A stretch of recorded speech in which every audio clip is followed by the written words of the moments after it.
Olá, queridos, paz do Senhor Jesus, que alegria estar de volta com vocês para hoje dialogarmos a lição de número 3, a encarnação do Verbo. Antes, porém, eu quero aqui dizer a você que ainda não conhece o canal AD Prudente Oficial, seja muito bem-vindo, se inscreva no canal, curta, compartilhe, registre o seu comentário, leve a palavra de Deus para mais pessoas.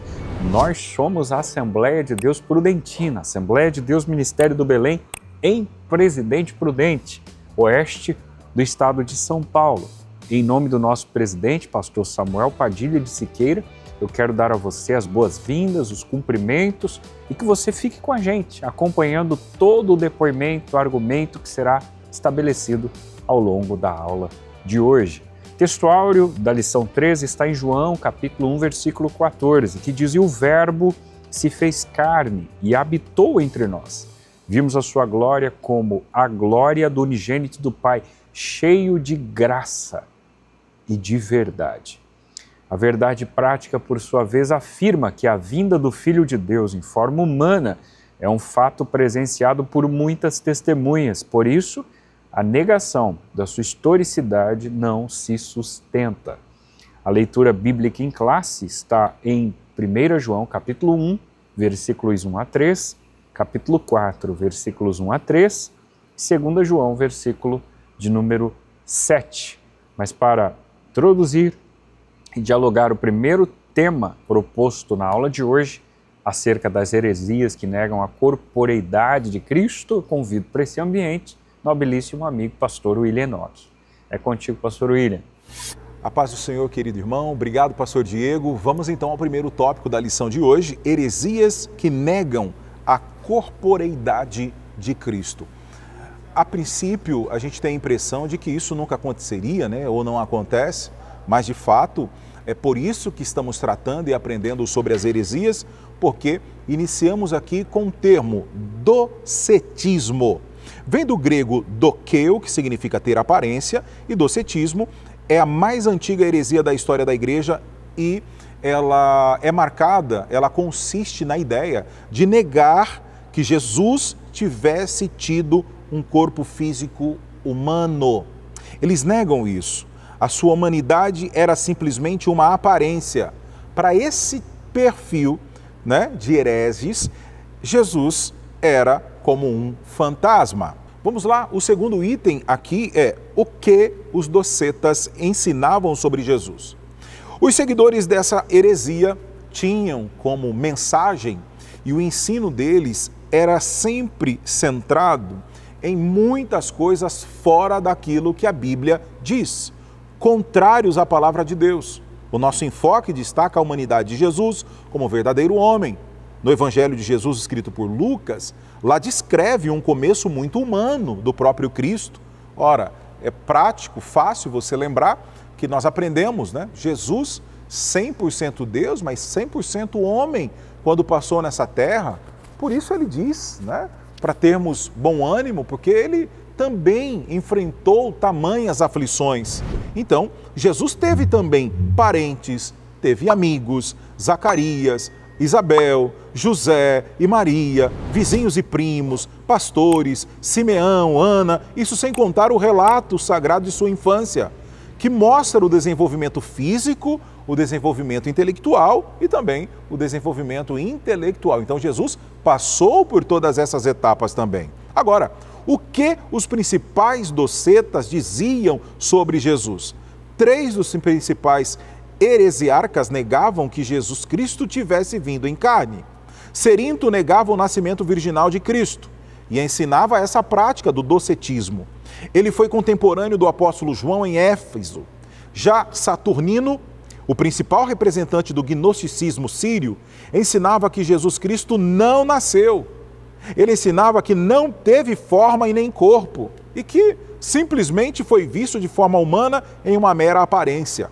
Já Marcião é outro heresiarca que negava ser Cristo verdadeiramente humano, mas quanto ao seu corpo, não se sabe se, na opinião dele, era apenas uma aparência ou uma substância etérea. No entanto, a Bíblia declara, de maneira direta, que Jesus nasceu, mencionando na Bíblia com detalhes do local onde Jesus nasceu, em Belém da Judéia, e em época do reinado de César Augusto, o imperador romano. E a Bíblia fala também, com muita evidência, sobre o corpo físico do nosso amado Jesus Cristo. Então Jesus, mesmo sendo Deus, a Bíblia nos ensina, tornou-se homem, ele cresceu, se desenvolveu fisicamente, intelectualmente e espiritualmente. Então essa é mais um grande problema, uma grande heresia que contraria aí a humanidade de Cristo. Pois bem, queridos, cá estamos de volta para então tecermos considerações do tópico 2 da aula de hoje, a afirmação apostólica da corporeidade de Jesus. Bem, no primeiro momento, como aborda o verso 1 do capítulo 1 de João, o autor coloca o título, o que era desde o princípio. Faço questão em citar novamente esse texto que é elementar. No princípio era o verbo estava com Deus e o verbo era Deus. Pelo menos duas conotações são extraídas desse texto. A primeira, o verbo. A segunda, as funções do verbo. No princípio era o verbo logos, do grego, palavra. No princípio já existia. Princípio era a palavra estava com Deus e a palavra era Deus. São três afirmações, elas não são indagações, são absolutas afirmações. Eu tenho uma comunicação evidente. Lá no princípio, de fato, a palavra está em evidência. Disse Deus, haja luz e houve luz. A palavra é Deus, porque o próprio Cristo e o próprio Deus se entrelaçam, visto que na Trindade, embora não seja uma expressão que a semântica apareça nos anais da Bíblia Sagrada, ainda assim é claro para o meu irmão e irmã que ela se manifesta ao longo do Antigo e Novo Testamento. Trindade nada mais é do que a crença num Deus triuno, o Pai, o Filho e o Espírito Santo, que tem personalidades distintas, mas que são um único Deus com essas ações separadas. Para além desse detalhe, vejamos que o autor diz a expressão que era desde o princípio é uma reiteração daquilo que o apóstolo afirma na introdução do Evangelho que leva o seu nome. No princípio era o verbo. No item 2, nós temos a reafirmação apostólica. O apóstolo reitera o que afirma na introdução do seu Evangelho, que vimos com os nossos olhos, que temos contemplado e as nossas mãos tocaram da palavra de vida. Isso pode parecer até uma redundância. Vimos com os nossos olhos, mas o propósito é mostrar com muita ênfase, sem deixar dúvida alguma, que o Senhor Jesus vem em carne ao mundo e que pôde ser tocado pelos que com ele conviveram. Isso é, não existe a mínima possibilidade de entender que o Cristo não tenha sido encarnado. Repito, encarnado. O Cristo encarnou. Existem fatores comprobatórios. Houveram pessoas que conviveram com Cristo. O Cristo é o divisor de águas. Existe um mundo antes e um mundo depois do Cristo.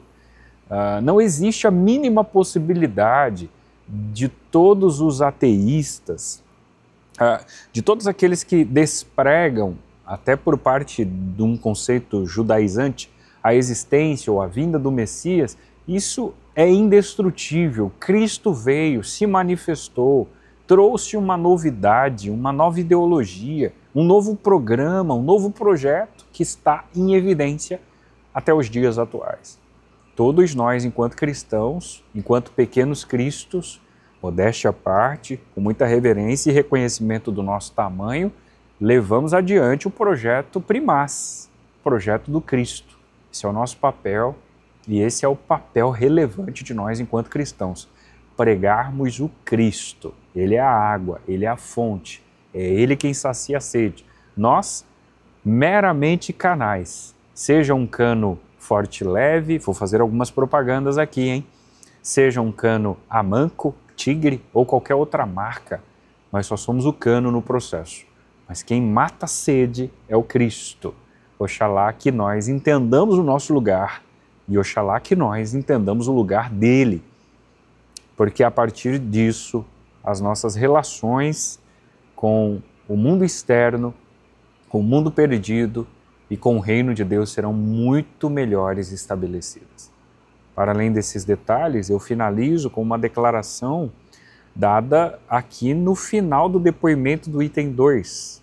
Ele, diz o autor, sofreu sob Pôncio Pilatos, ou seja, padeceu nas mãos de um personagem da história. O Senhor Jesus só pode também ser alguém da história. Isso é inegável. E para finalizar, uma crença herética. João viveu seus últimos dias na cidade de Éfeso, que era uma cidade de Cerinto, o Doceta. Os escritos do apóstolo João, o Evangelho, as 3 epístolas e o livro do Apocalipse foram produzidos na última década do 1º século, portanto, após os anos 90. O docetismo já se difundia entre os cristãos, por isso o apóstolo esclarece de maneira direta que todo aquele que nega que Jesus veio em carne não é de Deus. Veja a gravidade da heresia. Jesus não teve corpo físico real, não morreu, e se não morreu, não ressuscitou. Se não ressuscitou, logo não há esperança de salvação. Por essa razão, o apóstolo João foi contundente contra os docetas. Os expoentes de tal crença são chamados de enganadores, diz o verso 7 da 2ª carta de João. De fato, qualquer sujeito que se apresente pregando um outro evangelho que não seja esse, qualquer pessoa que abata na porta da sua casa com a audácia de dizer que Cristo não é o Cristo, qualquer pessoa em sã consciência, que muito possivelmente estará sem sanidade mental, faça uso de um expediente dentro de uma igreja, despregando, descontextualizando, desconstruindo os feitos do Cristo, seja lido como anátema, como um maldito, porque ninguém está habilitado, autorizado para negar a eficácia de sua existência. O Cristo não só nasceu como cresceu, não só cresceu como morreu, não só morreu como ressuscitou, não só ressuscitou como ascendeu, não só ascendeu como está à direita de Deus Pai, intercedendo por nós, mas logo Ele voltará para nos buscar, para que onde Ele está, estejamos nós também. Eu encerro declarando o capítulo 14 do Evangelho conforme João.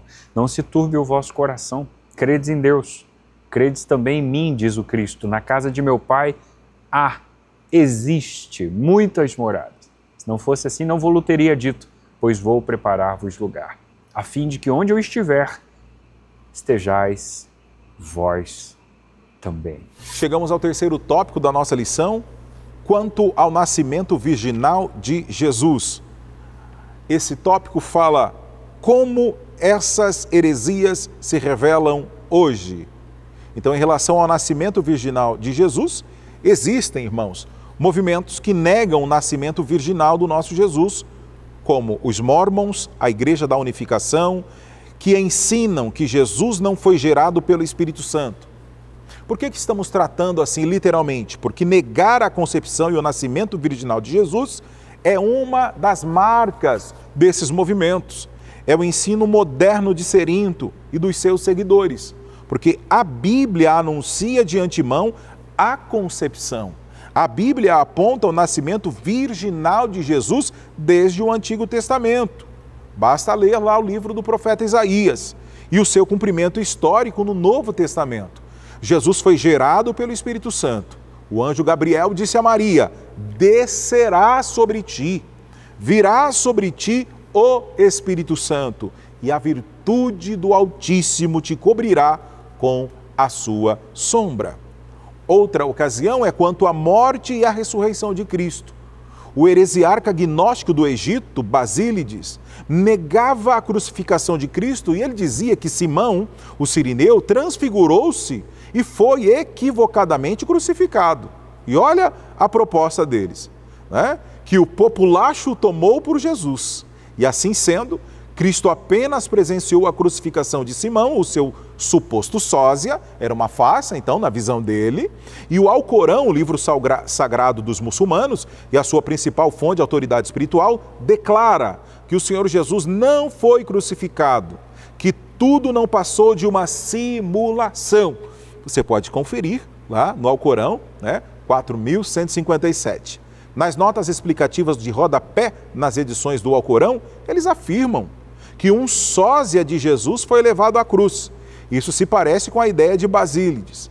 Essa doutrina contraria todo o pensamento bíblico, contraria todos os fatos históricos, porque a Bíblia ensina que o nosso Jesus morreu, foi levado à morte de cruz, foi levado lá à sepultura, mas a mesma Bíblia declara que ao terceiro dia, Jesus ressuscitou dentre os mortos e vive para sempre. O item 3, a confirmação histórica. Essa confirmação da morte de Jesus é fato incontestável. Historiadores não cristãos, tanto judeus quanto os romanos, atestaram a morte de Jesus. Flávio Joséfo é um deles. Ele é um historiador judeu, naturalizado romano. Disse: acusaram-no perante Pilatos, e este ordenou que o crucificassem. Os que o haviam amado durante a sua vida não o abandonaram depois da morte. O historiador romano Tácito escreveu: aquele de quem levavam o nome Cristo foi executado no reinado de Tibério pelo procurador Pôncio Pilatos. E a Bíblia declara que Jesus, depois de ter padecido, se apresentou vivo com muitas e infalíveis provas. E é nesse Cristo que cremos. Então, a confirmação bíblica, a confirmação histórica da morte de Jesus, o nosso Salvador, é algo incontestável. Jesus vive para sempre. As expressões, diz a conclusão de hoje, o Verbo se fez carne, Cristo veio em carne, significam uma resposta aos docetas. Os evangelhos revelam vários atributos característicos do Jesus ser humano, revestido do corpo físico, porque o pecado entrou no mundo por um homem, pela justiça de Deus tinha ser vencido por um ser humano. Jesus se encarnou, fez-se homem sujeito ao pecado, embora nunca houvesse cometido, e venceu o pecado como um homem. Que brilhantismo, que distinção, que homem acima da média, fora da curva. Esse era o Cristo que há milênios estabeleceu um programa, um projeto inovador e uma nova ideologia que mudou a vida da sociedade, da civilização humana. Até hoje nós somos frutos de todo esse resultado. Nós amamos o Cristo, nós nos rendemos ao Cristo. Bem-aventurados somos porque não o vimos, mas cremos que Ele existiu. Não só cremos que Ele existiu, porque cremos também que Ele virá. Não só cremos que Ele virá, como cremos que para sempre com Ele moraremos. E lá, nessa mansão celestial, estaremos à sua mercê, à sua disposição para fazer aquilo que Ele bem entender. Oxalá que Ele venha. Façamos nossas as expressões de Paulo apóstolo. Para mim o viver é Cristo. Se em algum momento o Senhor nos levar, será lucro, porque estaremos para sempre com Ele em mansões celestiais. Que o Senhor te abençoe e, querendo Deus, nós nos encontraremos no próximo programa.